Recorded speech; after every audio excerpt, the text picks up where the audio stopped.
Capítulo 1. Tive 2 pais, um rico e outro pobre. Um era muito instruído e inteligente, tinha o PhD e fizera um curso universitário de graduação com duração de 4 anos em menos de 2. Foi então para a Universidade de Stanford, para a Universidade de Chicago, para a Northwestern University, sempre com bolsa de estudos. O outro pai nunca concluiu o 2º grau. Ambos foram homens bem-sucedidos em suas carreiras e trabalharam arduamente durante toda a vida. Ambos auferiram rendas consideráveis. Contudo, um sempre enfrentou dificuldades financeiras, o outro se tornou o homem mais rico do Havaí. Um morreu deixando milhões de dólares para sua família e para instituições de caridade e para sua igreja. O outro deixou contas a pagar. Ambos eram homens fortes, carismáticos e influentes. Ambos me ofereceram conselhos, mas não aconselharam as mesmas coisas. Ambos acreditavam firmemente na instrução, mas não sugeriram os mesmos estudos. Se eu tivesse tido um único pai, teria tido que aceitar ou rejeitar seus conselhos.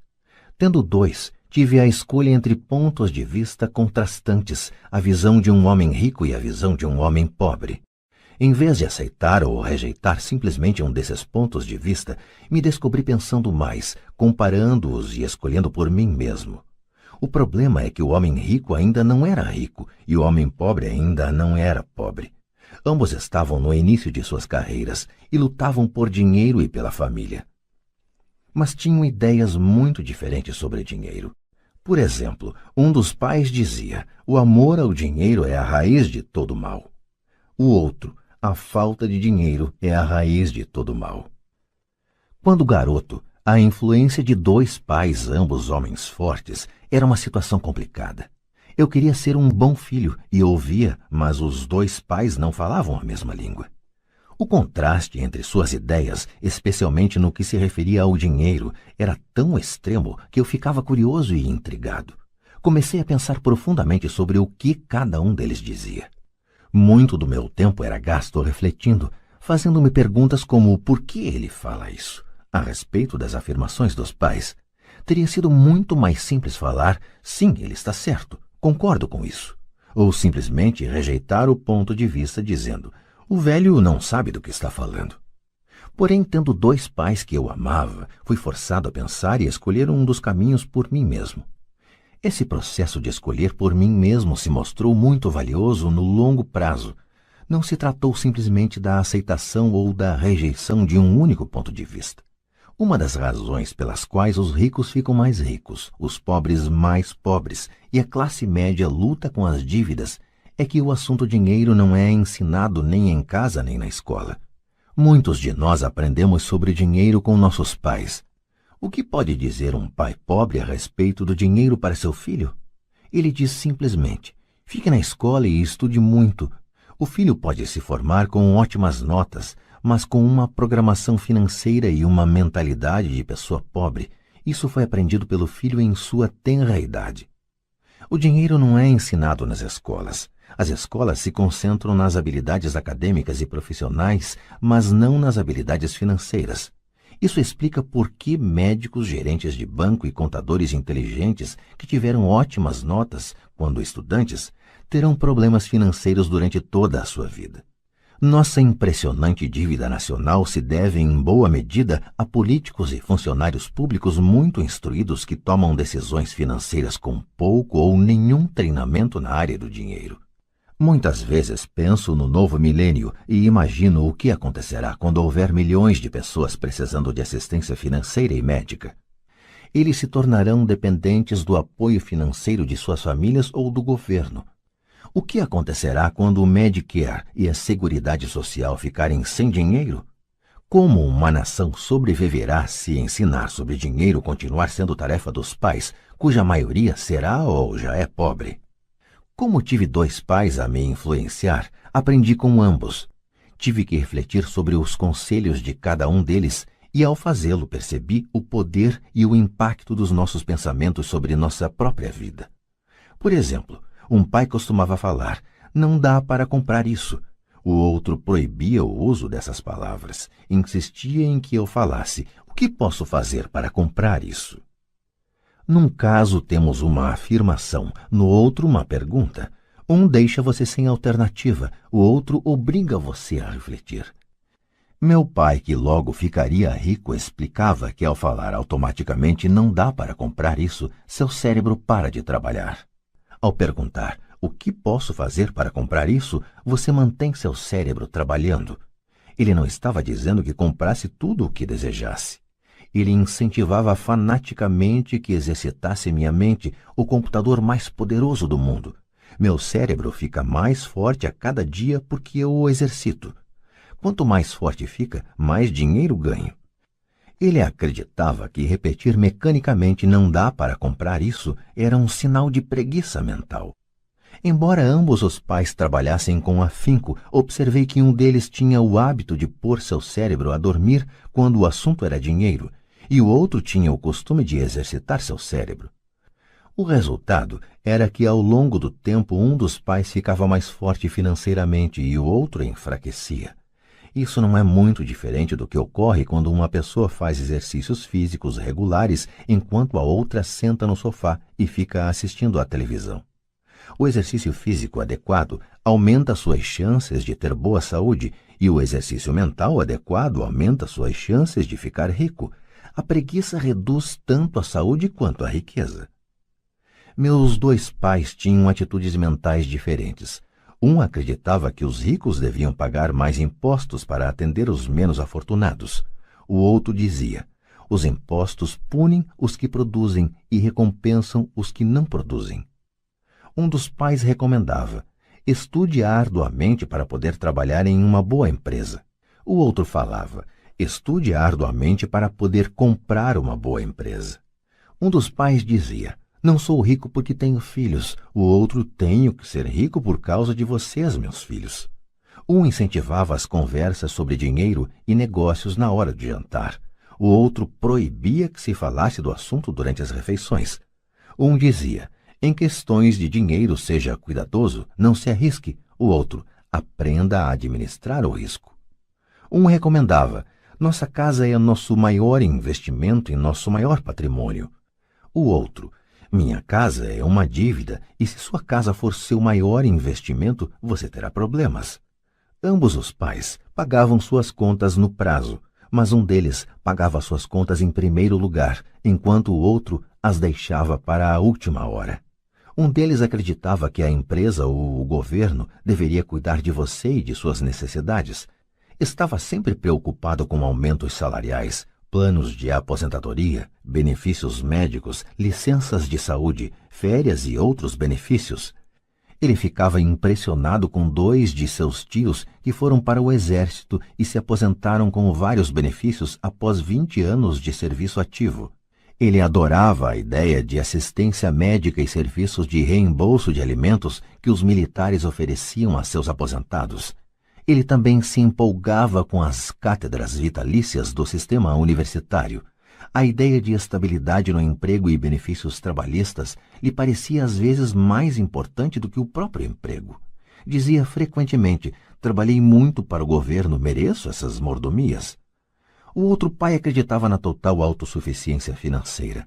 Ele sempre se manifestava contra a mentalidade dos direitos e falava que isso estava criando pessoas fracas e financeiramente necessitadas. Ele dava muita ênfase à competência financeira. Um dos pais lutava para poupar alguns poucos dólares. O outro simplesmente criava investimentos. Um pai me ensinou a escrever um currículo impressionante para que eu pudesse encontrar um bom emprego. O outro me ensinou a fazer sólidos planos financeiros e de negócios, de modo que eu pudesse criar empregos. Ter dois pais fortes me proporcionou o luxo de observar o impacto de diferentes formas de pensar sobre a própria vida. Observei que as pessoas moldam suas vidas por meio de seus pensamentos. Por exemplo, meu pai pobre sempre me dizia: nunca vou ficar rico, e isso acabou acontecendo. Meu pai rico, por outro lado, sempre se referia a si próprio como sendo rico. Ele dizia coisas como: sou um homem rico e pessoas ricas não fazem isto. Mesmo que estivesse totalmente quebrado após um revés financeiro, ele continuava a se considerar um homem rico.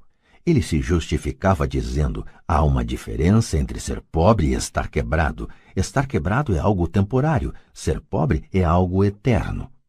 Meu pai pobre dizia: não ligo para dinheiro, ou o dinheiro não é importante. Meu pai rico sempre dizia: dinheiro é poder. O poder de nossos pensamentos nunca poderá ser medido ou avaliado, mas desde jovem se tornou óbvio para mim a tomada de consciência de meus pensamentos e da forma como me expressava.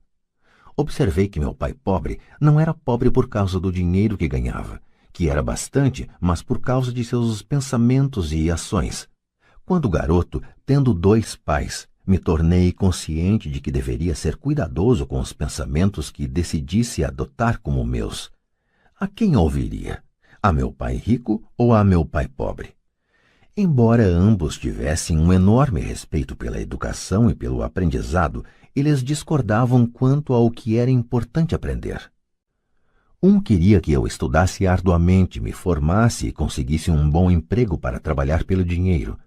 Ele queria que eu estudasse para me tornar um profissional, um advogado ou um contador, ou que fosse para uma faculdade de administração para obter um MBA. O outro me incentivava a estudar para ficar rico, para entender como funciona o dinheiro e para aprender como fazê-lo trabalhar para mim. Não trabalho por dinheiro, costumava repetir uma e outra vez. O dinheiro trabalha para mim. Com 9 anos de idade, resolvi ouvir e aprender com meu pai rico tudo sobre dinheiro. Optei por não dar ouvidos a meu pai pobre, mesmo que fosse ele quem possuísse todos os títulos universitários. Uma lição de Robert Frost. Robert Frost é meu poeta favorito. Embora goste de muitas de suas poesias, a minha preferida é The Road Not Taken. Quase todos os dias recorro às suas lições. The Road Not Taken. O caminho não escolhido.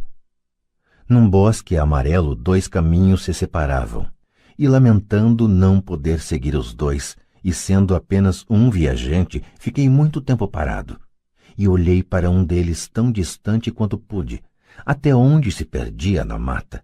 Então segui o outro, como sendo mais merecedor, e tendo talvez melhor direito, porque coberto de mato e querendo uso, embora os que por lá passaram os tenham realmente percorrido de igual forma, e ambos ficaram essa manhã com folhas que passo nenhum pisou. Guardei o primeiro para outro dia, embora sabendo como um caminho leva para longe, duvidasse que algum dia voltasse novamente. Direi isto suspirando: em algum lugar, daqui a muito e muito tempo, 2 caminhos se separaram em um bosque e eu escolhi o menos percorrido. E isso fez toda a diferença. Robert Frost, 1916. E isso fez toda a diferença. No correr dos anos, pensei muitas vezes no poema de Robert Frost. Ao escolher não dar atenção aos conselhos e atitudes quanto a dinheiro de meu pai muito instruído, tomei uma decisão dolorosa, mas foi uma decisão que determinou o resto de minha vida. Com a decisão de quanto a quem dar ouvidos, teve início minha educação sobre dinheiro. Meu pai rico me deu lições ao longo de um período de 30 anos, até que cheguei aos 39 anos de idade. Suas lições pararam quando ele percebeu que eu conhecia e entendia plenamente o que ele estava tentando martelar na minha cabeça, às vezes bastante dura. O dinheiro é uma forma de poder. Mais poderosa ainda, entretanto, é a instrução financeira. O dinheiro vem e vai, mas se você tiver sido educado quanto ao funcionamento do dinheiro, você adquire poder sobre ele e pode começar a construir riqueza. O motivo pelo qual o simples pensamento positivo não funciona é porque a maioria das pessoas foi à escola e nunca aprendeu como o dinheiro funciona, e assim passam suas vidas trabalhando pelo dinheiro. Como comecei com apenas 9 anos, as lições que meu pai rico me ensinou foram simples. E quando tudo foi dito e tudo foi feito, encontramos apenas 6 lições, repetidas ao longo de 30 anos. Este livro trata dessas 6 lições, expostas da maneira mais simples possível, da forma como meu pai rico as passou para mim. Estas lições não pretendem ser respostas e sim marcos. marcos que ajudarão você e seus filhos a enriquecerem, não importa o que aconteça em um mundo de crescente mudança e incerteza. Lição 1. Os ricos não trabalham pelo dinheiro. Lição 2. Para que a alfabetização financeira? Lição 3. Cuide de seus negócios. Lição 4. A história dos impostos e o poder da sociedade anônima. Lição 5. Os ricos inventam dinheiro. Lição 6.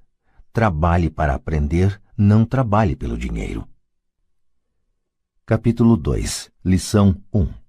Os ricos não trabalham pelo dinheiro. Pai, como é que a gente fica rico? Meu pai largou o jornal. Por que você quer ficar rico, filho? Porque a mãe do Jimmy chegou hoje num Cadillac novo e eles iam passar o fim de semana na praia. Ele chamou 3 amiguinhos, mas o Mike e eu não fomos convidados. Eles disseram que não chamavam a gente porque eram os garotos pobres. Falaram isso mesmo? Perguntou meu pai incrédulo. Falaram mesmo, respondi magoado. Meu pai balançou a cabeça em silêncio, ajeitou os óculos e voltou para a leitura do jornal. Fiquei esperando a resposta. Era o ano de 1956. Eu tinha 9 anos. Por algum golpe de sorte, eu frequentava a mesma escola pública onde estudavam os filhos dos ricos. A cidade vivia especialmente em função das usinas de açúcar.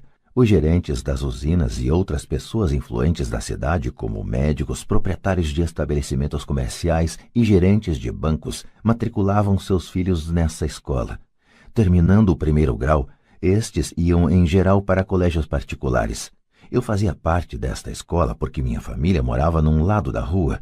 Se morasse do outro lado, eu teria ido para uma escola diferente e meus colegas seriam de famílias mais parecidas com a minha. Concluído o 1º grau, estes garotos e eu faríamos o 2º grau também em escolas públicas. Não havia colégios particulares para eles ou para mim. Meu pai finalmente largou o jornal. Senti que estava pensando. Filho, começou lentamente, se você quiser ficar rico, você tem que aprender a ganhar dinheiro. E como ganho dinheiro? Perguntei. Use sua cabeça, filho, respondeu sorrindo. O que na verdade queria dizer, isso é tudo o que vou lhe dizer, ou não sei a resposta, de modo que não me perturbe. Forma-se uma parceria. Na manhã seguinte, contei para meu melhor amigo, Mike, o que meu pai tinha falado. Tenho a impressão de que Mike e eu éramos os únicos garotos pobres da escola. Também Mike estava nesta escola por um golpe de sorte. Alguém tinha traçado aleatoriamente a linha divisória dos distritos escolares e nós acabamos na escola dos garotos ricos. Não éramos pobres de verdade, mas sentíamos como se fôssemos porque os demais garotos tinham luvas de beisebol novas, bicicletas novas, tudo novo. Mãe e pai nos davam o básico, comida, teto e roupa, mas isso era tudo. Meu pai costumava falar, se você quiser alguma coisa, trabalhe para obtê-la. Queríamos muitas coisas, mas não havia muito trabalho disponível para garotos de 9 anos. E então como ganhamos dinheiro? Perguntou Mike. Não sei, respondi. Mas você quer ser meu sócio? Ele concordou e naquele sábado de manhã, Mike se tornou meu primeiro sócio nos negócios. Gastamos toda a manhã imaginando formas de ganhar dinheiro. De vez em quando falávamos dos caras legais que estavam se divertindo na casa de praia de Jimmy. Sentíamos uma certa mágoa, mas era uma mágoa boa, pois nos inspirou a ficar pensando em como ganhar dinheiro. Finalmente, nessa tarde, um lampejo surgiu em nossas mentes. Era uma ideia que Mike havia tirado de um livro de ciências que lera. Empolgados, demos um aperto de mão e a sociedade agora tinha um objetivo. Durante as semanas seguintes, Mike e eu percorremos a vizinhança pedindo aos vizinhos que guardassem para nós os tubos vazios de pasta de dentes. Intrigados, muitos adultos concordavam sorrindo. Alguns perguntavam o que estávamos fazendo. Respondíamos, não dá para contar, é um segredo de negócios. Conforme as semanas passavam, mamãe ficava nervosa. Tínhamos escolhido um lugar perto da máquina de lavar roupas para estocar nossa matéria-prima. Numa caixa de papelão que contivera vidros de molho de tomate, acumulava-se nossa pilha de tubos de pasta de dentes usados. Finalmente, mamãe deu uma bronca. Não aguentava mais ver aquele monte de tubos espremidos na maior confusão. O que vocês estão fazendo, garotos? Perguntou. E não me venham novamente com a desculpa de que é um segredo de negócios. Deem um jeito nessa bagunça ou jogo tudo fora. Mike e eu argumentamos, explicamos que em breve teríamos o suficiente para começar a produção. Dissemos que estávamos esperando que alguns vizinhos acabassem de usar suas pastas para que pudéssemos recolher os tubos. Mamãe nos deu uma semana de prazo. Antecipamos a data do início da produção. A pressão aumentava. Minha primeira sociedade já estava sendo ameaçada por uma notificação de despejo do nosso armazém, feita por minha própria mãe. Mike se encarregou de apressar o consumo das pastas, informando que os dentistas recomendavam a escovação mais frequente dos dentes. Comecei a instalar a linha de produção. Um dia meu pai chegou em casa com um amigo para mostrar como os garotos operavam a linha de produção a todo vapor perto da garagem. Por todo o lugar havia uma fina poeira branca. Numa mesa comprida se alinhavam embalagens de leite trazidas da escola e no forno japonês da família as brasas do carvão brilhavam gerando o máximo de calor. Papai caminhava com cuidado. O carro fora estacionado próximo ao portão da rua porque a linha de produção estava na frente da porta da garagem.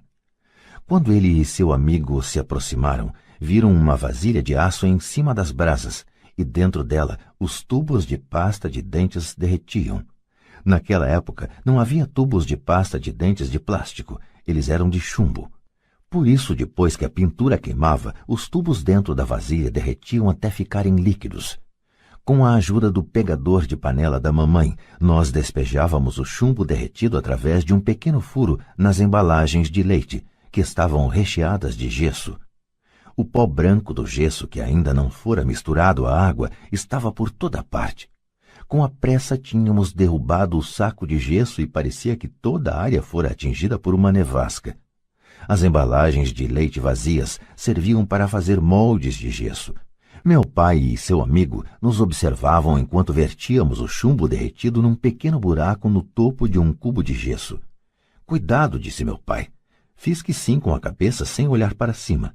Quando terminei de colocar o chumbo derretido, larguei a vasilha e sorri para meu pai. O que vocês estão fazendo? Perguntou com um sorriso cauteloso. Estamos fazendo o que você me mandou fazer. Estamos nos tornando ricos, respondi. Somos sócios, disse Mike, sorrindo e balançando a cabeça. E o que há nesses moldes de gesso? Perguntou papai. Veja, falei. Esta vai ser uma boa fornada. Com um pequeno martelo, bati no selo que dividia o cubo em dois. Com cuidado puxei a parte de cima do molde de gesso e uma moedinha de chumbo caiu. Minha nossa, falou papai, vocês estão cunhando moedinhas de chumbo? Certo, falou Mike. Estamos fazendo o que o senhor disse, estamos fazendo dinheiro. Em inglês, usa-se a mesma expressão para significar fazer e ganhar dinheiro, make money. O amigo de meu pai se virou e caiu na gargalhada. Meu pai sorriu e balançou a cabeça. À sua frente estavam, além do fogo e da caixa de tubos de pasta de dentes vazios, dois garotos cobertos por uma poeira branca rindo de orelha a orelha. Meu pai pediu que largássemos tudo e nos sentássemos com ele no degrau da frente de casa. Sorrindo, nos explicou carinhosamente o que significava a palavra falsificação. Nossos sonhos estavam desfeitos. Você quer dizer que isto é ilegal? Perguntou Mike com um soluço na voz. Deixe eles, disse o amigo de meu pai. Eles podem estar desenvolvendo um talento natural. Meu pai olhou para ele furioso. Sim, é ilegal, falou o papai calmamente. Mas vocês demonstraram muita criatividade e ideias originais. Continuem, estou orgulhoso de vocês. Desapontados, Mike e eu ficamos sentados uns 20 minutos antes de começarmos a arrumar a bagunça. O negócio fora encerrado no próprio dia da inauguração. Varrendo a poeira, olhei para Mike e falei.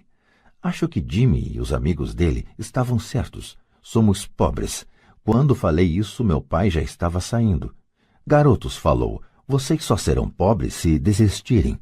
O mais importante é que fizeram alguma coisa. Muitas pessoas falam e sonham em ficar ricas. Vocês fizeram alguma coisa. Estou muito orgulhoso de vocês. Repito, continuem, não desistam. Mike e eu ficamos quietos, calados. Eram palavras simpáticas, mas nós ainda não sabíamos o que fazer. Então por que você não é rico, papai? Perguntei.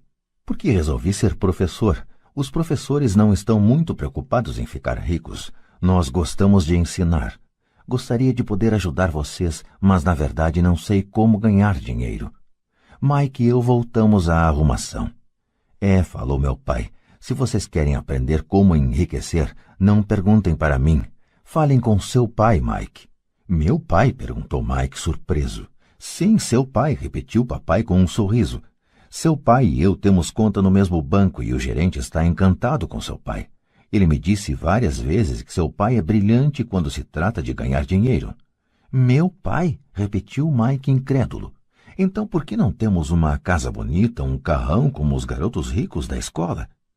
Um carrão e uma casa bonita não querem necessariamente dizer que você é rico ou que tem muito dinheiro, respondeu papai. O pai de Jimmy trabalha na usina. Ele não é muito diferente de mim.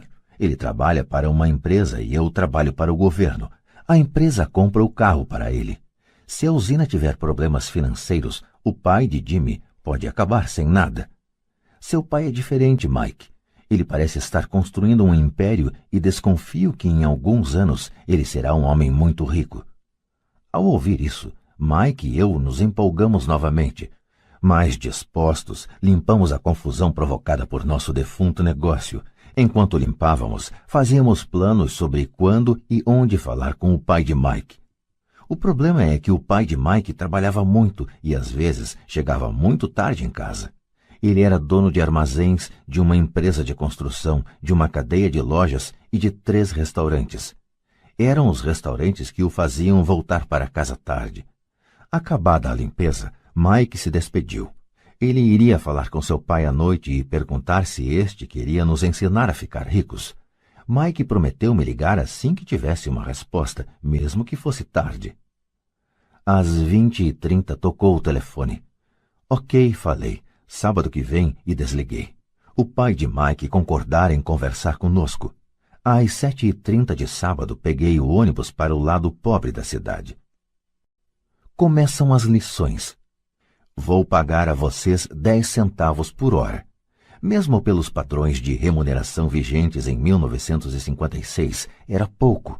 Michael e eu encontramos seu pai às 8 daquela manhã.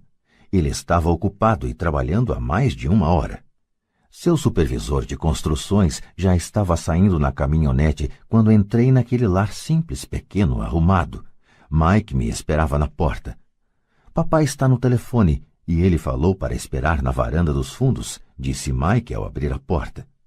O antigo assoalho de madeira chiou quando passei pela soleira da velha casa. Do lado de fora havia um capacho simples escondendo os muitos anos de uso e os incontáveis passos que suportara. Apesar de limpo, precisava ser substituído. Quando entrei na sala estreita, senti claustrofobia. O cômodo estava mobiliado com móveis que hoje seriam objeto de colecionadores. 2 mulheres estavam sentadas no sofá, eram um pouco mais velhas do que a minha mãe. Em frente às mulheres estava um homem em trajes de trabalhador. Ele vestia calça e camisa caques, bem passados mas não engomados, e calçava botas de trabalho bem engraxadas. Deveria ser uns 10 anos mais velho que papai. Diria que tinha uns 45 anos. Eles sorriram quando Mike e eu passamos em direção à cozinha, de onde se saía para um pátio nos fundos. Timidamente devolvi o sorriso. Quem são eles? Perguntei. Eles trabalham para papai. O mais velho dirige seus armazéns e as mulheres são gerentes dos restaurantes.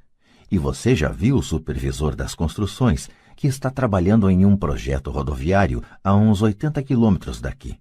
O outro supervisor que cuida da construção das casas saiu antes de você chegar. Isso acontece o tempo todo? Perguntei. Nem sempre, mas muitas vezes, disse Mike sorrindo enquanto puxava uma cadeira para sentar perto de mim. Perguntei ao papai se ele vai nos ensinar a ganhar dinheiro, disse Mike. E o que ele respondeu? Perguntei com cautelosa curiosidade. Bom, primeiro me encarou com uma expressão engraçada e então falou que iria nos fazer uma oferta. Respondi balançando a cadeira para trás em direção à parede. A cadeira em que sentava se sustentava nos pés de trás. Mike fazia o mesmo. Você sabe o que ele vai nos oferecer? Perguntei. Não, mas a gente já vai descobrir. De repente, o pai de Mike passou pela porta de tela e pisou no alpendre. Mike e eu pulamos, ficando em pé não por respeito, mas pelo susto que levamos. "Prontos, garotos?" perguntou o pai de Mike, puxando uma cadeira para sentar perto de nós. Fizemos que sim com a cabeça e aproximamos as cadeiras. Ele era um homem grande, com cerca de 1,80 m e 100 quilos. Meu pai era mais alto, pesava mais ou menos o mesmo e era 5 anos mais velho que o pai de Mike. Eles eram de certo modo parecidos, embora de origens étnicas diferentes. Talvez tivessem energias semelhantes. Mike falou que você quer aprender a ganhar dinheiro. É isso mesmo, Robert? Rapidamente assenti com a cabeça, não sem uma pequena sensação de intimidação. Senti muito poder por trás de suas palavras e de seu sorriso. Muito bem, eis a minha oferta. Vou ensinar a vocês, mas não como em uma sala de aula. Vocês trabalham para mim, eu ensino a vocês. Vocês não trabalham para mim, eu não ensino a vocês. Posso ensinar mais rápido se trabalharem e não fico perdendo tempo se só ficarem sentados escutando, como fazem na escola. Esta é minha oferta, é pegar ou largar. Posso fazer uma pergunta antes, falei. Não, é pegar ou largar. Tenho trabalho demais para perder tempo. De qualquer modo, se você não puder se decidir logo, não vai aprender nunca a ganhar dinheiro. As oportunidades vêm e vão. Ser capaz de tomar decisões rápidas é uma habilidade importante. Você tem a oportunidade que pediu. As aulas começam em 10 segundos, respondeu o pai de Mike com um sorriso incentivador.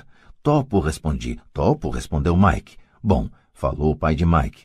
A senhora Martin vai chegar daqui a 10 minutos. Depois que eu conversar com ela, vocês a acompanham até minha lojinha e já podem começar. Vou lhes pagar 10 centavos por hora e vocês terão que trabalhar 3 horas todo sábado. Mas hoje tem um jogo de beisebol, falei. O pai de Mike abaixou a voz e falou com seriedade. É pegar ou largar, disse. Topo, respondi, decidindo trabalhar em lugar de jogar beisebol. 30 centavos depois. Às 9 de uma bela manhã de sábado, Mike e eu estávamos trabalhando para a senhora Martin. Ela era uma mulher bondosa e paciente. Sempre dizia que eu e Mike a lembrávamos de seus 2 filhos, que já estavam crescidos e não moravam com ela. Apesar de bondosa, ela acreditava no trabalho árduo e nos fazia trabalhar. Era uma chefe rigorosa. Passávamos 3 horas pegando latas das prateleiras e espanando-as para depois recolocá-las no lugar. Era uma tarefa incrivelmente monótona. O pai de Mike, que eu chamo de meu pai rico, era dono de 9 dessas lojinhas com amplos estacionamentos. Eram as primeiras versões das lojas de conveniência. Nesses pequenos armazéns de bairro, as pessoas compravam artigos como leite, pão, manteiga e cigarros. O problema é que no Havaí, e isto aconteceu antes do ar-condicionado, não se podia fechar a porta das lojas por causa de calor. Nestas havia 2 amplas portas que davam para a rua e para o estacionamento. Cada vez que um carro passava ou estacionava, levantava poeira que se acumulava nas prateleiras. Portanto, tínhamos um emprego que duraria enquanto não houvesse ar-condicionado. Durante 3 semanas, Mike e eu comparecemos aos sábados à loja da senhora Martin e trabalhamos durante 3 horas. Ao meio-dia, terminava nosso trabalho e ela nos dava 3 pratinhas de 10 centavos. Mas nem aos 9 anos, em meados da década de 1950, 30 centavos eram algo muito empolgante. Na época, um gibi custava 10 centavos, de modo que, em geral, eu gastava meu dinheiro com revistas em quadrinhos e voltava para casa. Na quarta-feira da 4ª semana, eu já estava a fim de largar. Tinha concordado em trabalhar só porque eu queria aprender a ganhar dinheiro com o pai do Mike, mas agora era um escravo por 10 centavos a hora. E ainda por cima, não tinha voltado a ver o pai do Mike desde aquele sábado. Desisto, falei para Mike na hora do almoço. O almoço da escola era horrível. A escola era monótona e agora já nem podia esperar pelos sábados. Mas o que estava me perturbando eram os 30 centavos. Desta vez Mike sorriu. De que é que você está rindo? Perguntei zangado e frustrado. Papai falou que isso ia acontecer. Ele disse para você procurá-lo quando estivesse a fim de largar. O quê? Disse indignado. Ele está esperando que eu fique saturado? Por aí, falou Mike. O papai é meio diferente, ele ensina de modo diferente do seu pai. Seu pai e sua mãe falam muito. Meu pai é tranquilo e caladão. Espere até sábado. Vou falar para ele que você está a fim de largar. Você está dizendo que eu fui enrolado? Não, não é isso, mas pode ser. Papai vai explicar no sábado. Fazendo fila no sábado. Estava pronto e preparado para enfrentá-lo. Até meu pai de verdade estava furioso com ele. Meu verdadeiro pai, aquele que chamo de pai pobre, pensou que meu pai rico estava infringindo a legislação sobre trabalho de menores e deveria ser investigado. Meu instruído pai pobre me falou que eu deveria exigir o que merecia, pelo menos 25 centavos por hora. Falou ainda que se não conseguisse o aumento deveria me demitir imediatamente. De qualquer maneira, você não precisa dessa droga de emprego, falou meu pai pobre indignado. Às 8 da manhã de sábado, eu estava entrando pela velha porta da casa de Mike. Sente e espere na fila, falou o pai de Mike, quando entrei. Ele então se virou e foi para o pequeno escritório que ficava junto de um quarto de dormir. Olhei em volta e não vi Mike em lugar algum. Achando tudo meio esquisito, sentei perto daquelas duas mulheres, as mesmas que lá estavam 3 semanas antes. Elas sorriram e me deram um lugar no sofá. Passaram-se 45 minutos e eu estava possesso. As duas mulheres já tinham falado com ele e saído há meia hora. Um senhor mais velho ficou lá 20 minutos e foi embora. A casa estava vazia e eu sentado na sala antiquada, escura numa bela manhã do Havaí, esperando para falar com um avarento explorador de menores. Podia ouvi-lo se movimentando no escritório, falando ao telefone e me ignorando. Queria sair dali, mas por alguma razão fiquei. Finalmente, 15 minutos depois, exatamente às 9, o pai rico apareceu sem dizer palavra e me fez sinal com a mão para entrar no modesto escritório. Parece que você está querendo um aumento ou vai largar, falou o pai rico rodando a cadeira giratória. Bem, o senhor não está cumprindo sua parte do acordo. Falei quase em prantos. Para um garoto de 9 anos era de fato apavorante confrontar um adulto. O senhor falou que se eu trabalhasse para o senhor ia me ensinar. Eu trabalhei, dei duro, larguei meus jogos de beisebol para trabalhar. E o senhor não cumpriu sua palavra. Não me ensinou nada. O senhor é um desonesto, como todo mundo fala. O senhor é ganancioso. O senhor só quer todo o dinheiro e não se preocupa com seus empregados. O senhor me deixou esperando e não me respeita.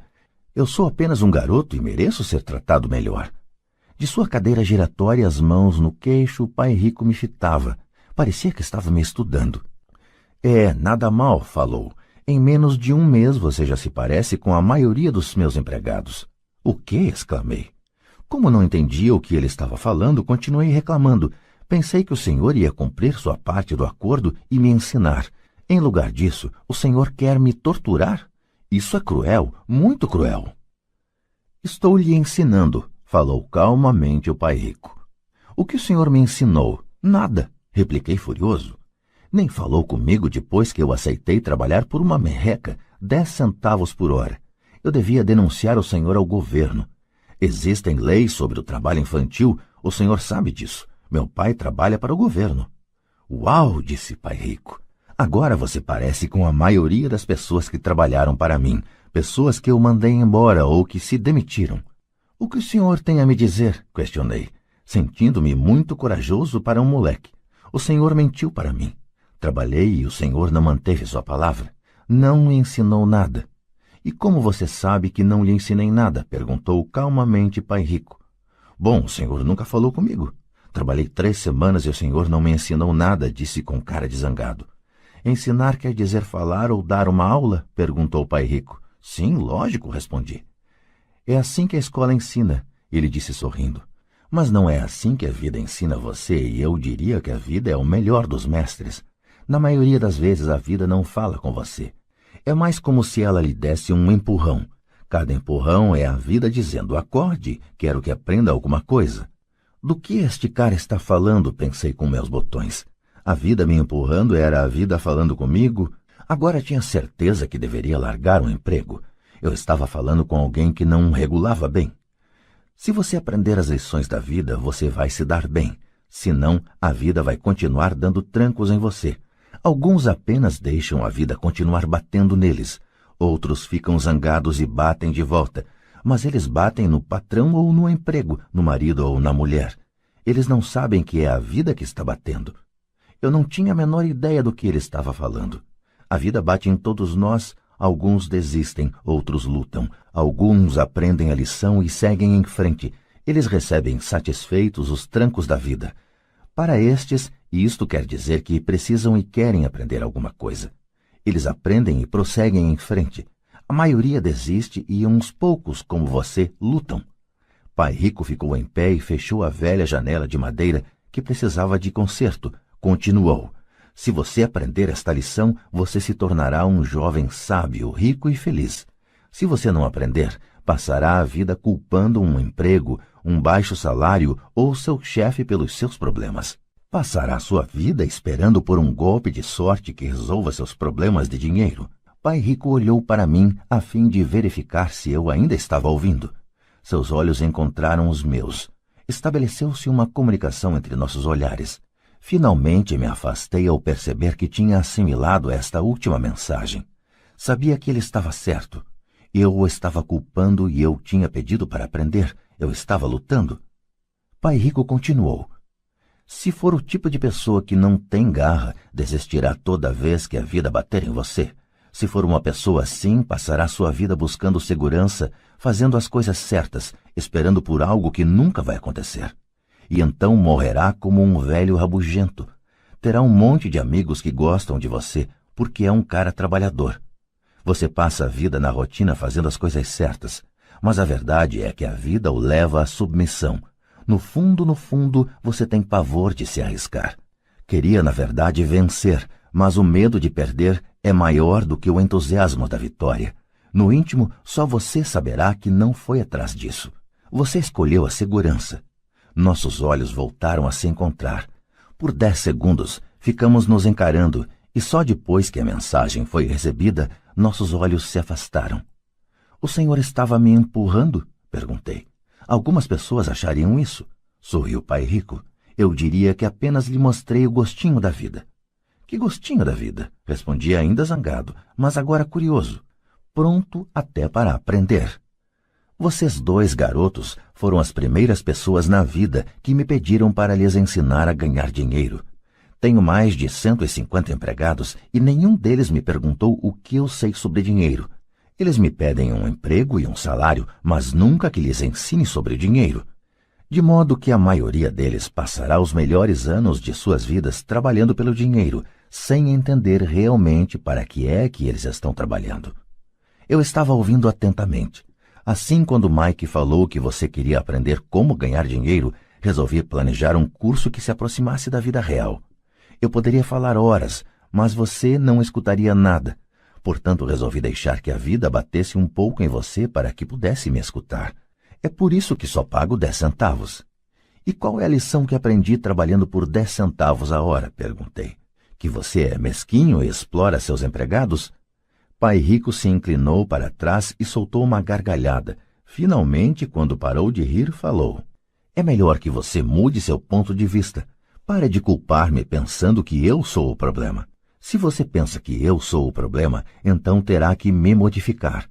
Se perceber que você é o problema, então poderá modificar a si mesmo, aprender alguma coisa e tornar-se mais sábio. A maioria das pessoas quer que todos no mundo mudem, menos elas próprias. Mas eu lhe digo, é mais fácil mudar a si próprio que a todos os demais. Não entendo, falei. Não me culpe por seus problemas, falou o Pai Rico dando sinais de impaciência. Mas o senhor só me paga 10 centavos. E então o que você está aprendendo? Perguntou o Pai Rico com um sorriso. Que o senhor é mesquinho, respondi com uma risadinha. Está vendo, você acha que eu sou o problema, retrucou o Pai Rico. Mas o senhor é? Bem, continue assim e você não aprenderá nada. Pense que sou o problema, então quais são suas escolhas? Bem, se o senhor não me pagar mais ou não me respeitar mais e me ensinar, eu largo tudo. Muito bem, disse Pai Rico. E isso é exatamente o que faz a maioria das pessoas. Elas se demitem e começam a procurar outro emprego, uma oportunidade melhor e um salário mais alto, pensando que um novo emprego ou um salário mais alto resolverão o problema. Não é o que acontece na maioria dos casos. Então, o que resolve o problema? Perguntei. Pegar esses miseráveis 10 centavos por hora e sorrir? Pai Rico sorriu. Isso é o que fazem as outras pessoas. Apenas aceitam o pagamento sabendo que eles e suas famílias lutarão com dificuldades financeiras. Mas é tudo o que fazem, esperando um aumento na ilusão de que mais dinheiro resolverá o problema. A maioria se conforma e alguns procuram um segundo emprego, trabalhando mais, mas continuam aceitando um contra-cheque ínfimo. Fiquei olhando para o chão, começando a entender a lição que Pai Rico estava apresentando. Podia sentir que tinha um gosto de vida. Finalmente olhei para cima e repeti a pergunta. Então, o que é que resolve o problema? Isto, disse ele, dando-me um ligeiro tapinha na cabeça. Essa coisa que está entre suas orelhas. Foi nesse momento que Pai Rico me mostrou o ponto de vista central que o separava de seus empregados e de meu pai pobre, e que mais tarde o levou a tornar-se um dos homens mais ricos do Havaí, enquanto meu pai, muito instruído, mas pobre, lutou com problemas financeiros durante toda a sua vida. Era um ponto de vista singular que faz toda a diferença durante uma vida inteira. Pai Rico repetia de vez em quando esse ponto de vista que eu chamo a lição 1. Os pobres e a classe média trabalham pelo dinheiro, os ricos fazem o dinheiro trabalhar para eles. Naquela bela manhã de sábado, eu estava aprendendo um ponto de vista diferente daquele que meu pai pobre me ensinara. Aos 9 anos de idade, eu percebia que ambos os pais queriam que eu aprendesse.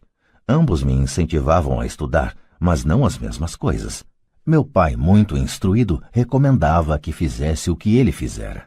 Filho, quero que você estude muito, que tenha boas notas, para que você possa conseguir um bom emprego, seguro, em uma grande empresa, que lhe traga grandes benefícios. Meu pai rico queria que eu aprendesse como funciona o dinheiro para que eu pudesse colocá-lo a trabalhar para mim. Essas lições eu aprenderia ao longo da vida, sob sua orientação e não na sala de aula. Meu pai rico continuou a primeira lição. Fico contente em ver que você se enfureceu por trabalhar por 10 centavos a hora. Se não tivesse se zangado e tivesse aceitado isso satisfeito, teria que lhe dizer que não poderia ensinar nada. Veja, aprender de verdade exige energia, paixão e um desejo ardente. A raiva é uma grande parte desta fórmula, pois a paixão é uma combinação de raiva e amor. No caso do dinheiro, a maioria das pessoas prefere não arriscar e se sentir seguras, ou seja, não são conduzidas pela paixão, são conduzidas pelo medo. É por isso que elas aceitam um emprego com salário baixo? Perguntei. Sim, respondeu Pai Rico. Algumas pessoas dizem que eu exploro os empregados porque não pago tanto quanto a usina de açúcar ou o governo. Eu digo que as pessoas se exploram a elas mesmas. O medo é delas, não meu. Mas o senhor não acha que deveria pagar mais para elas? Indaguei. Não tenho que fazê-lo. E, além disso, mais dinheiro não vai resolver o problema. Veja seu pai. Ele ganha bastante dinheiro e ainda assim não dá conta das despesas. A maioria das pessoas, se receber mais dinheiro, apenas passará a se endividar mais.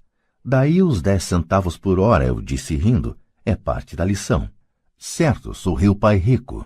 Você vê, seu pai estudou muito de modo que conseguiu um salário alto, mas ele ainda tem problemas financeiros porque nunca aprendeu nada sobre dinheiro na escola. E ainda por cima, ele acredita em trabalhar pelo dinheiro. E o senhor não acredita? Perguntei. Não, de verdade não, disse Pai Rico. Se você quiser aprender a trabalhar pelo dinheiro, então fique na escola. É um bom lugar para aprender isso. Mas se você quer aprender como fazer o dinheiro trabalhar para você, então vou lhe ensinar como fazer. Mas só se você quiser aprender. E todo mundo não quer aprender isso? Indaguei. Não, respondeu Pai Rico, simplesmente porque é mais fácil aprender a trabalhar pelo dinheiro, em especial se o medo é a principal emoção quando se trata de discutir dinheiro. Não estou entendendo, retruquei, franzindo as sobrancelhas. Não se preocupe com isso por enquanto. Saiba apenas que é o medo que faz a maioria das pessoas trabalhar num emprego. O medo de não pagar as contas, o medo de ser mandado embora, o medo de não ter dinheiro suficiente, o medo de começar de novo. Esse é o preço de aprender uma profissão ou habilidade e então trabalhar pelo dinheiro. A maioria das pessoas se torna escrava do dinheiro e fica zangada com o patrão. Aprender a pôr o dinheiro a trabalhar para a gente é um tipo de estudo totalmente diferente? Perguntei. Sem dúvida, respondeu Pai Rico. Ficamos sentados em silêncio contemplando a bela manhã. Meus amigos deviam estar começando seu jogo de beisebol infantil, e por alguma razão, agora eu estava feliz de ter decidido trabalhar por 10 centavos a hora. Sentia que estava a ponto de aprender alguma coisa que meus colegas não aprenderiam na escola. Pronto para aprender? Perguntou Pai Rico. Sem dúvida, respondi com um risinho. Estou cumprindo minha promessa. Estive ensinando a você de longe, falou Pai Rico. Aos 9 anos de idade, você teve um gostinho do que é trabalhar pelo dinheiro. Multiplique seu mês passado por 15 anos e você terá uma ideia do que muitas pessoas passam a vida fazendo. Não entendo, falei. Como você se sentiu esperando na fila para falar comigo? Uma vez para ser contratado e outra para pedir um aumento. Péssimo, disse. Quando se opta por trabalhar pelo dinheiro, essa é a vida que levam muitas pessoas, disse Pai Rico. E como se sentiu quando a senhora Martin pôs na sua mão 30 centavos por 3 horas de trabalho? Achei que não era suficiente, parecia que não valia nada. Fiquei desapontado, respondi. É assim que a maioria dos empregados se sente quando recebe seus contra-cheques, especialmente com todos os descontos de impostos e outros itens. Pelo menos você recebeu 100%. O senhor está dizendo que a maioria dos empregados não recebe tudo? Perguntei espantado. Claro que não, disse Pai Rico. O governo sempre tira sua parte antes. E como é que ele faz? Perguntei. Impostos, disse Pai Rico. Você paga impostos quando ganha. Você paga impostos quando gasta. Você paga impostos quando poupa. Você paga impostos quando morre. Por que é que as pessoas deixam que o governo faça isso com elas? Os ricos não deixam, disse Pai Rico com um sorriso. Os pobres e a classe média deixam. Aposto que ganho mais que seu pai e, contudo, ele paga mais impostos. E como pode ser? Perguntei. Aos 9 anos de idade, isso não fazia sentido para mim. Por que alguém deixaria o governo fazer isso com ele? Pai Rico ficou sentado em silêncio. Acho que ele queria que eu ouvisse em lugar de ficar falando besteira. Finalmente me acalmei. Não tinha gostado do que ouvira. Sabia que meu pai vivia reclamando dos impostos que pagava, mas na verdade não tomava nenhuma atitude quanto a isso. A vida estaria batendo nele? Pai Rico se balançava em sua cadeira tranquilamente enquanto olhava para mim. Pronto para aprender? Perguntou. Fiz que sim com a cabeça lentamente. Como já falei, há muito a aprender. E aprender como se faz o dinheiro trabalhar para a gente é estudo para uma vida inteira. A maioria das pessoas fica 4 anos numa faculdade e aí termina os estudos. Eu sei que meu estudo sobre o dinheiro vai continuar por toda a minha vida, simplesmente porque quanto mais sei, mais descubro que tenho que aprender ainda. As pessoas em geral nunca estudam um assunto. Trabalha-se, recebe-se o salário, conferem-se os canhotos do talão de cheques e isso é tudo. E ainda se espantam porque têm problemas de dinheiro. Então pensam que mais dinheiro vai resolver a situação. Poucos percebem que lhes falta instrução financeira. Então papai tem dificuldade com os impostos porque ele não entende de dinheiro? Perguntei confuso. Olha, disse Pai Rico, os impostos são apenas uma pequena parte do aprendizado para fazer o dinheiro trabalhar para você. Hoje eu só queria descobrir se você ainda tem a paixão de aprender sobre dinheiro. A maioria das pessoas não tem. Elas querem ir para a escola, aprender uma profissão, divertir-se no trabalho e ganhar rios de dinheiro. Um dia acordam com sérios problemas financeiros e então não podem parar de trabalhar. Esse é o preço de só saber como trabalhar pelo dinheiro em lugar de estudar para saber como pôr o dinheiro a trabalhar para você. E então, você continua apaixonado por aprender? Perguntou Pai Rico. Acenei afirmativamente com a cabeça. Bom, disse Pai Rico. Agora de volta ao trabalho. Desta vez não vou lhe pagar nada. O que? Perguntei espantado. Você ouviu, nada. Trabalhará as mesmas 3 horas no sábado, mas desta vez não receberá os 10 centavos por hora. Você disse que queria aprender a não trabalhar pelo dinheiro. Sendo assim, não vou pagar nada. Eu não podia acreditar no que estava ouvindo. Já conversei sobre isso com Mike. Ele já está trabalhando, tirando a poeira e arrumando as latas para mim. Melhor você se apressar e correr para lá. Não é justo, gritei. O senhor tem que pagar alguma coisa. Você disse que queria aprender. Se não aprender isso agora, será como aquelas 2 mulheres e o homem que estavam sentados na minha sala. trabalham pelo dinheiro e esperam que eu não os mande embora. Ou como seu pai, ganhando rios de dinheiro apenas para ficar endividado até o pescoço e esperando que mais dinheiro resolva o problema. Se for isso o que você quer, então volte para aqueles 10 centavos a hora. Ou você pode ainda fazer aquilo que muitas pessoas acabam fazendo, reclamar que o salário não é suficiente, demitir-se e procurar outro emprego. Que é que eu faço? Perguntei. Pai Rico deu um tapinha em minha cabeça. Use isto, falou. Se você usar bem, logo estará me agradecendo por ter lhe dado uma oportunidade de se tornar um homem rico. Fiquei parado, sem acreditar que eu estivesse embarcando nessa canoa. Queria conseguir um aumento e acabei sendo convencido a trabalhar de graça. Pai Rico voltou a dar um tapinha na minha cabeça e disse, use isto, agora fora daqui, de volta ao trabalho. Lição 1. Os ricos não trabalham pelo dinheiro. Não contei para meu pai pobre que não estava mais sendo pago.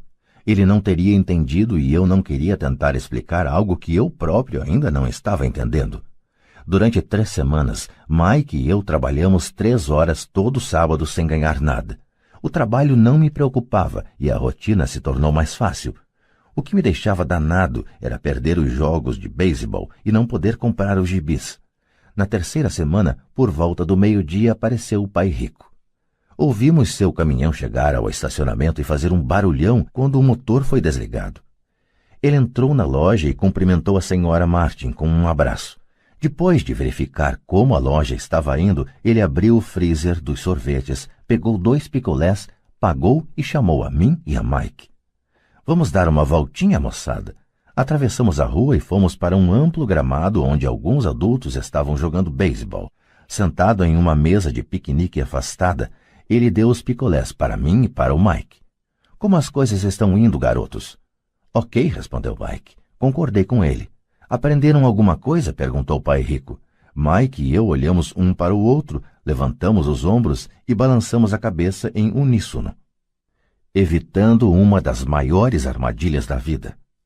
Bom, garotos, precisam começar a pensar.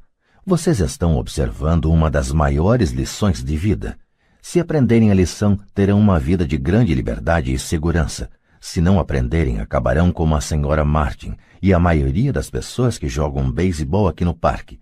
Elas trabalham muito por um salário baixo, agarrando-se à ilusão da segurança no emprego, esperando pelas 3 semanas de férias anuais e pela reduzida aposentadoria depois de 45 anos de trabalho. Se isso os empolga, vou dar-lhes um aumento para 25 centavos a hora. Mas estas pessoas são boas e trabalhadoras. Por que o senhor está debochando delas? Indaguei. Pai Rico abriu um sorriso. A senhora Martin é como uma mãe para mim. Nunca seria tão cruel. Pode parecer que estou sendo desalmado porque estou tentando chamar a atenção de vocês dois para um fato que a maioria das pessoas não consegue ter a felicidade de enxergar. Graças a uma visão muito estreita, as pessoas não percebem em que armadilha caíram. Mike e eu ficamos sentados sem captar totalmente a mensagem. Ele parecia cruel, contudo sentíamos que ele desejava desesperadamente que percebêssemos algo. Sorrindo, o Pai Rico continuou. Não estão gostando desses 25 centavos a hora? O coração de vocês não bate um pouquinho mais rápido? Fiz um não com a cabeça, mas na realidade meu coração batia mais rápido. Para mim, 25 centavos a hora representava uma fortuna. Ok, vou pagar $1 a hora, prosseguiu o Pai Rico com um sorriso malicioso. Agora meu coração acelerou de verdade. Meu cérebro gritava, topa, topa. Eu não podia acreditar no que estava ouvindo. Ainda assim fiquei calado. Ok, $2 a hora. Meu pequeno cérebro e meu pequeno coração de 9 anos quase explodiram. Afinal, estávamos em 1956 e receber $2 a hora teria me tornado o garoto mais rico do mundo. Não me podia imaginar ganhando esse dinheiro todo. Eu queria dizer sim. Eu queria fechar um negócio. E podia ver a bicicleta nova, a luva de beisebol nova e a adoração de meus colegas quando eu mostrasse algum dinheiro. E ainda por cima, Jimmy e seus amigos ricos nunca poderiam voltar a me chamar de pobre, mas consegui me manter em silêncio. Quem sabe tivesse torrado os miolos e queimado um fusível, mas no fundo do coração eu queria loucamente esses $2 a hora. O sorvete estava se derretendo e escorregando pela minha mão. As formigas se deliciavam com a pasta melada de baunilha e chocolate.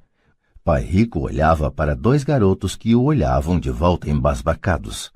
Ele sabia que estava nos testando e ele sabia que parte de nossas emoções queria topar a parada.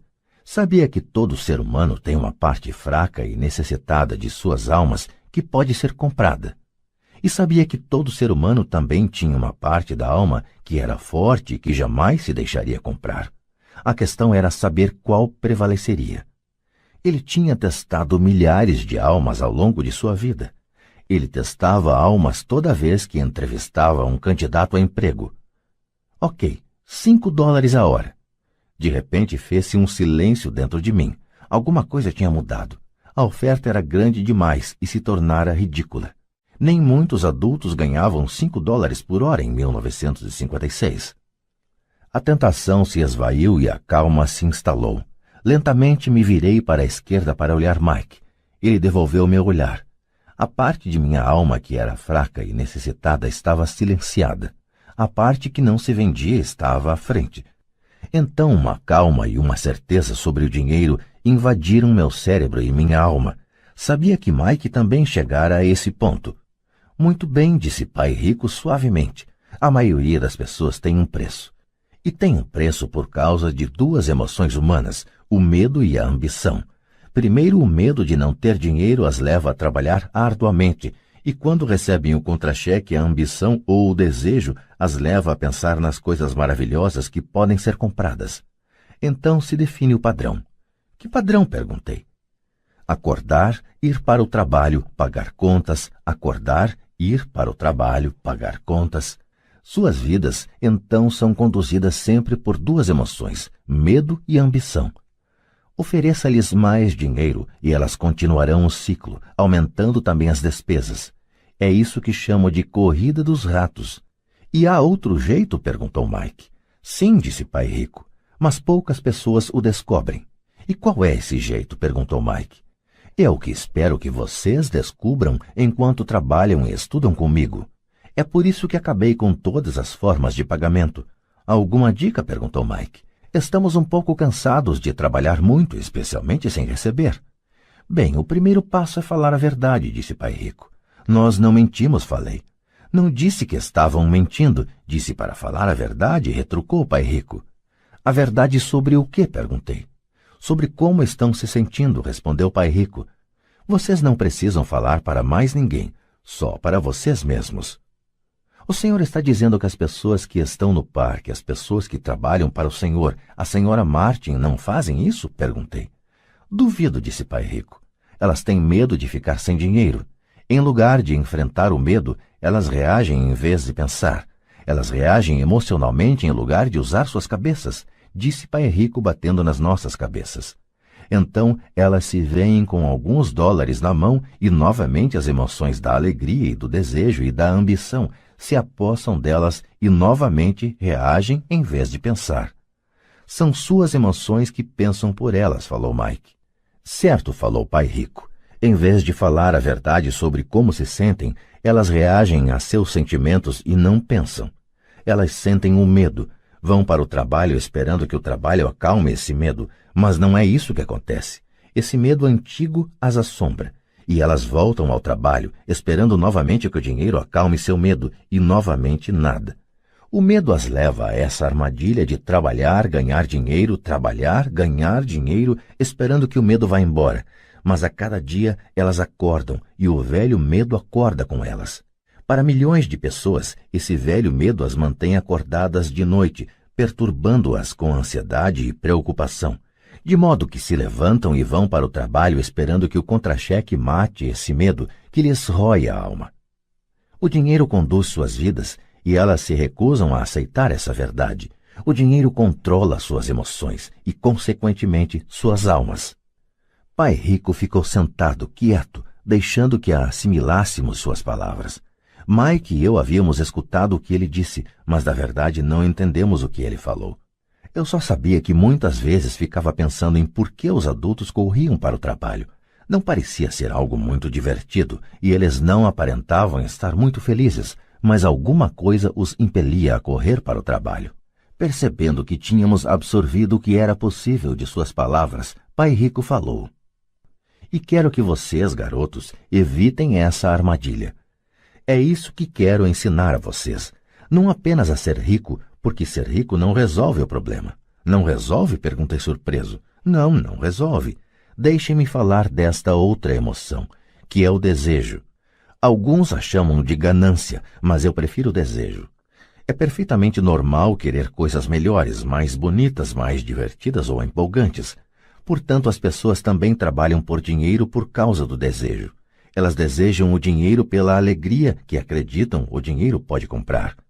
Mas a alegria que o dinheiro traz muitas vezes tem curta duração, e é preciso mais dinheiro para adquirir mais alegria, mais satisfação, mais conforto, mais segurança. Assim continua-se trabalhando, pensando que o dinheiro um dia acalmará suas almas perturbadas pelo medo e pelo desejo. Mas o dinheiro não pode fazer isso. "Mesmo para as pessoas ricas?" perguntou Mike. "Incluindo os ricos", respondeu Pai Rico. "De fato, a razão pela qual muitas pessoas são ricas não é o desejo, mas o medo. Elas pensam que o dinheiro pode acabar com seu medo de ficar sem dinheiro, de serem pobres, de modo que acumulam fortunas para descobrir que o medo fica pior. Agora elas receiam perdê-lo. Tenho amigos que continuam trabalhando mesmo quando já têm muito. Sei de pessoas que têm milhões e estão mais apavoradas do que quando eram pobres. Estão aterrorizadas com a possibilidade de perder todo o seu dinheiro. Os medos que as levaram a se tornarem ricas ficam maiores. Essa parte fraca e necessitada de suas almas, na verdade, grita ainda mais forte. Não querem perder suas mansões, seus carros, a vida de luxo que o dinheiro pode comprar. Preocupam-se com o que seus amigos dirão se perderem todo o seu dinheiro. Muitos estão emocionalmente desesperados e neuróticos, embora pareçam ricos e tenham grandes fortunas. "Então a pessoa pobre é mais feliz?" perguntei. "Não, não acho", replicou o Pai Rico. "Evitar o dinheiro é tão neurótico quanto ser apegado ao dinheiro." Como se isso tivesse sido uma deixa, o mendigo da cidade passou perto de nossa mesa, parou junto ao cesto de lixo e começou a vasculhar. Nós três observamos com grande interesse. Talvez antes o tivéssemos ignorado. Pai Rico tirou da carteira uma nota de $1 e fez um gesto para o velho. Este, ao ver o dinheiro, se aproximou imediatamente, pegou a nota, agradeceu profusamente e saiu encantado com sua boa sorte. "Ele não é muito diferente da maioria dos meus empregados", disse Pai Rico. "Já encontrei tanta gente que fala: 'não estou interessado no dinheiro'. Contudo, eles trabalham 8 horas por dia nos seus empregos. Isso é uma negação da verdade. Se não estão interessados no dinheiro, então por que é que trabalham?" Esse tipo de pensamento é possivelmente mais neurótico do que o de uma pessoa que junta dinheiro. Enquanto eu estava ali sentado, ouvindo meu pai rico, minha mente recordava as inúmeras vezes em que meu próprio pai dizia: "Não estou interessado no dinheiro." Ele falava isso frequentemente. Também se justificava dizendo sempre: "Trabalho porque gosto do que faço." "Então o que temos que fazer?" perguntei. "Não trabalhar pelo dinheiro até perder todos os resquícios de medo e ganância?" "Não, isso seria uma perda de tempo", falou o Pai Rico. "As emoções são o que nos torna humanos. Elas nos tornam reais. A palavra emoção representa energia em movimento. Seja sincero ao respeito de suas emoções e use sua mente e suas emoções a seu favor, não contra você." "Nossa!" exclamou Mike. "Não se preocupe com o que acabei de falar. Daqui a alguns anos você entenderá melhor. Observe suas emoções, não reaja a elas. A maioria das pessoas não percebe que está pensando com suas emoções. Suas emoções são suas emoções, mas você precisa aprender a pensar por si próprio." Um emprego é, na verdade, uma solução de curto prazo para um problema de longo prazo. Mas meu pai sempre fala: "Vá para a escola, tire notas boas para que possa conseguir um emprego bom e seguro", disse eu, um pouco confuso. "Sim, entendo o que ele diz", afirmou o Pai Rico sorrindo. "A maioria das pessoas aconselha isso e costuma considerar uma boa ideia. Mas, em geral, é o medo que leva as pessoas a dar esse conselho." "O senhor quer dizer que meu pai fala isso porque tem medo?" "Sim", respondeu o Pai Rico. "Seu pai está apavorado com a possibilidade de você não ser capaz de ganhar dinheiro e enquadrar-se na sociedade. Não me entenda mal. Ele o ama e quer o melhor para seu filho. E eu acho que seu receio se justifica. Instrução e emprego são coisas importantes, mas elas não resolvem a questão do medo.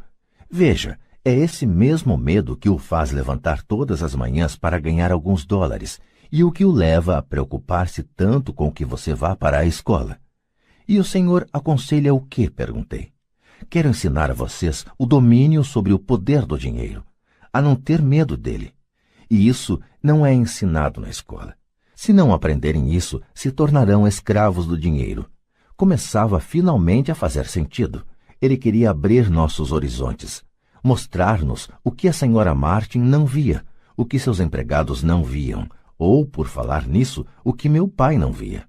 Naquele dia minha visão se ampliou e comecei a vislumbrar a armadilha que aguardava tanta gente. Vejam, em última análise, somos todos empregados. Só que trabalhamos em níveis diferentes, disse Pai Rico. Eu só quero que vocês tenham a chance de escapar da armadilha, a armadilha criada por essas duas emoções, o medo e o desejo. Usem-nas a seu favor, não contra. Isso é o que quero ensinar a vocês. Não estou interessado em ensinar apenas a ganhar rios de dinheiro. Isso não vai cuidar do medo e do desejo. Se primeiramente vocês não cuidarem do medo e do desejo e ficarem ricos, vocês serão apenas escravos bem pagos. E como escapar da armadilha? Perguntei. A causa principal da pobreza ou das dificuldades financeiras está no medo e na ignorância, não na economia, ou no governo, ou nos ricos. É o medo que instalamos em nós mesmos e a ignorância que mantém as pessoas presas na armadilha. Então vocês, garotos, vão para a escola e se formem. Eu lhes ensinarei como não cair na armadilha. As peças do quebra-cabeça começavam a se encaixar. Meu pai instruído tinha ótima formação e uma ótima carreira, mas a escola nunca lhe tinha dito como lidar com o dinheiro ou com seus medos. Tornava-se claro que eu poderia aprender coisas diferentes e importantes com dois pais. O senhor está falando do medo de não ter dinheiro. Como o desejo por dinheiro afeta nosso pensamento? Perguntou Mike. Como você se sentiu quando eu tentei com um aumento no pagamento? Você notou que seu desejo crescia? Balançamos a cabeça afirmativamente. Ao não ceder às suas emoções, vocês foram capazes de adiar suas reações e pensar. Isso é o mais importante. Sempre sentiremos emoções de medo e ambição. Daqui para frente, o mais importante será que vocês usem essas emoções a seu favor e a longo prazo e não apenas deixem que elas os conduzam e controlem seus pensamentos. A maioria das pessoas usa o medo e a ambição contra si mesmas. Isso é o começo da ignorância. Grande parte das pessoas passa a vida atrás de contra-cheques, aumentos salariais e segurança no emprego por causa dessas emoções de desejo e medo, sem se questionar realmente para onde esses pensamentos conduzidos pela emoção as estão levando. É como a história do burro que movimenta o carro enquanto seu dono fica balançando uma cenoura à frente de seu nariz. O dono do burro pode estar indo aonde deseja ir, mas o burro está correndo atrás de uma ilusão. Amanhã só haverá outra cenoura para o burro.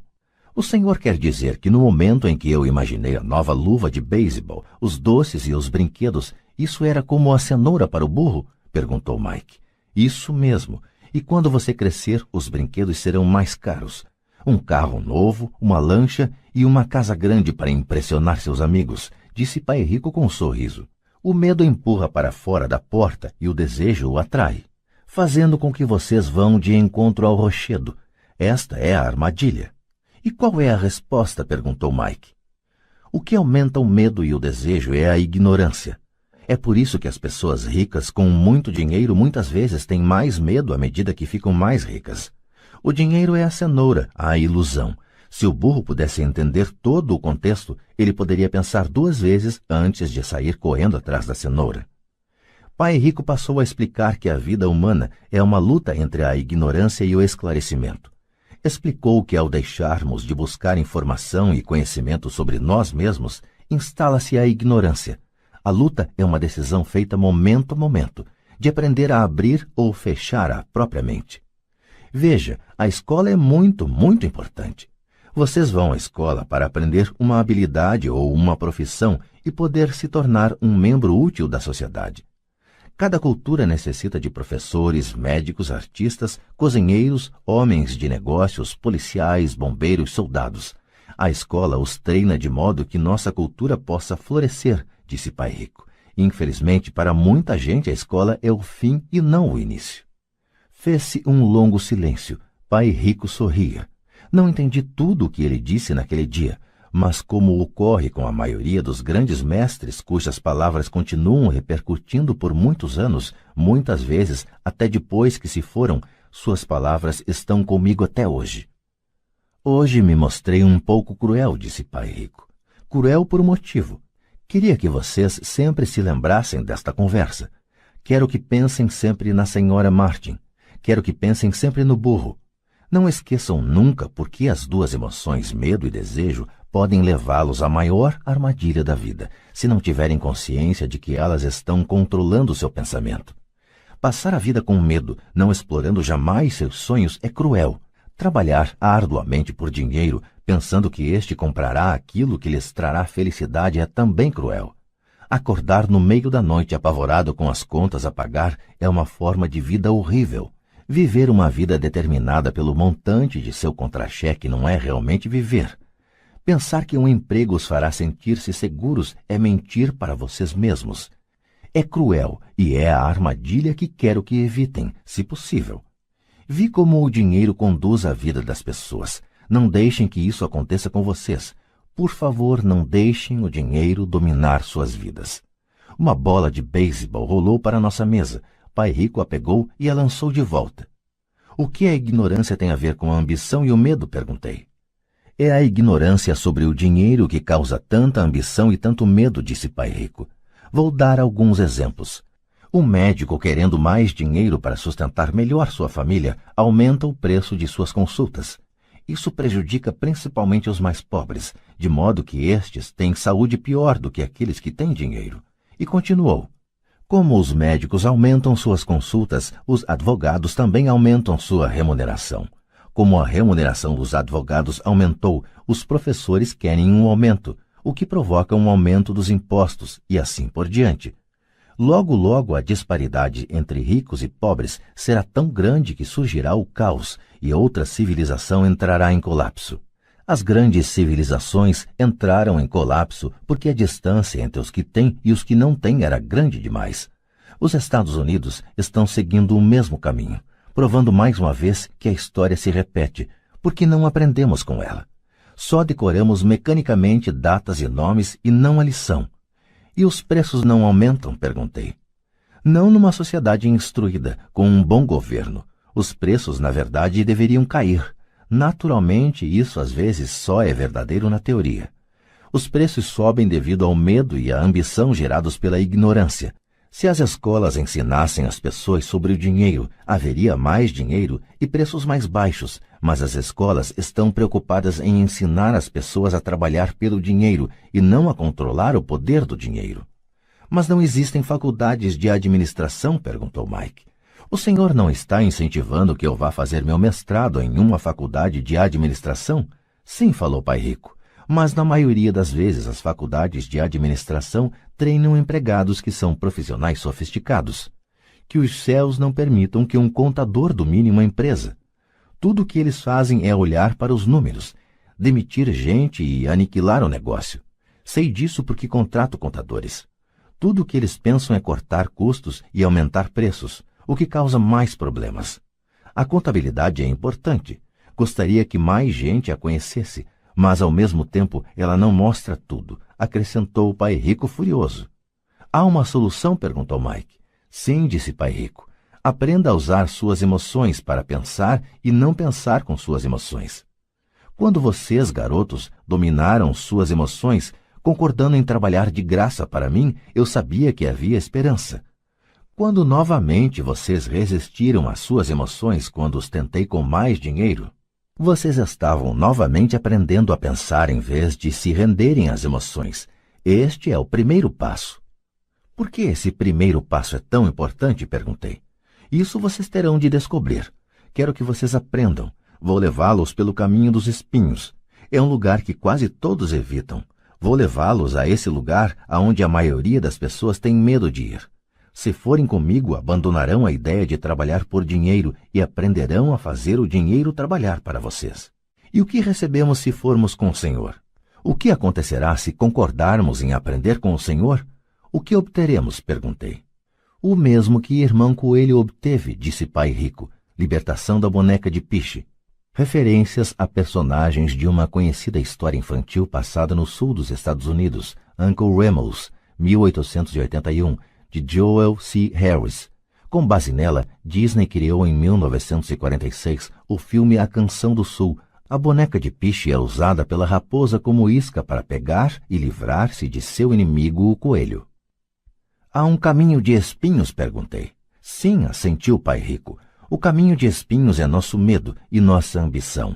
A saída está em pôr de lado o medo e confrontar nossa ambição, nossas fraquezas, nossa carência. E a saída também está na mente, na escolha de nossos pensamentos. Escolher nossos pensamentos? Perguntou Mike intrigado. Sim, escolher o que pensamos em lugar de reagir a nossas emoções, em lugar de levantar da cama e ir para o trabalho para resolver os problemas, porque estamos assombrados pelo medo de não ter dinheiro para pagar nossas contas. O pensamento o levaria a dedicar tempo a colocar-se a si mesmo a pergunta: trabalhar com mais afinco seria a melhor solução para este problema? A maioria das pessoas está tão apavorada por não encarar a verdade, o medo está controlando-as, que não pode pensar e assim corre para sair de casa. A boneca de piche está no controle. Isto é o que quero dizer quando falo em escolher os pensamentos. E como fazemos isso? Perguntou Mike. Isso é o que vou ensinar a vocês. Vou lhes ensinar como escolher seus pensamentos, em lugar de reagir apavorados tomando café da manhã afobadamente e disparando porta fora. Lembrem-se do que disse antes, um emprego é apenas uma solução de curto prazo para um problema de longo prazo. A maioria das pessoas só tem um problema em mente, e é de curto prazo. São as contas do fim do mês, a boneca de piche. O dinheiro passa a conduzir suas vidas, ou melhor dizendo, o medo e a ignorância em relação ao dinheiro. Da mesma forma que faziam seus pais, elas acordam toda manhã e vão trabalhar por dinheiro. Não tem tempo de se perguntar se há outra maneira. Suas emoções estão no controle do seu pensamento, não a razão. O Senhor pode distinguir o pensar com as emoções do pensar com a cabeça? Perguntou Mike. Sim, eu ouço isso o tempo todo, respondeu Pai Rico. Ouço coisas como bem, todo mundo tem que trabalhar, ou os ricos são desonestos, ou vou procurar outro emprego, mereço esse aumento, eles não vão me passar para trás. Ou gosto deste emprego porque ele é seguro. Em lugar de perguntas como o que é que eu estou perdendo aqui, o que interromperia o pensamento emocional e daria tempo de pensar com clareza. Devo admitir que estava recebendo uma grande lição. Saber quando alguém estava falando a partir de suas emoções ou de um pensamento claro. Era uma lição que me prestou bons serviços a vida toda, especialmente quando era eu que estava falando a partir de uma reação e não de um pensamento claro. Enquanto caminhávamos de volta à loja, Pai Rico explicou que os ricos realmente faziam dinheiro. Eles não trabalhavam por ele. Ele continuou explicando que quando Mike e eu estávamos cunhando pratinhas de 5 centavos com o chumbo, pensando que estávamos fazendo dinheiro, nós estávamos pensando quase como os ricos.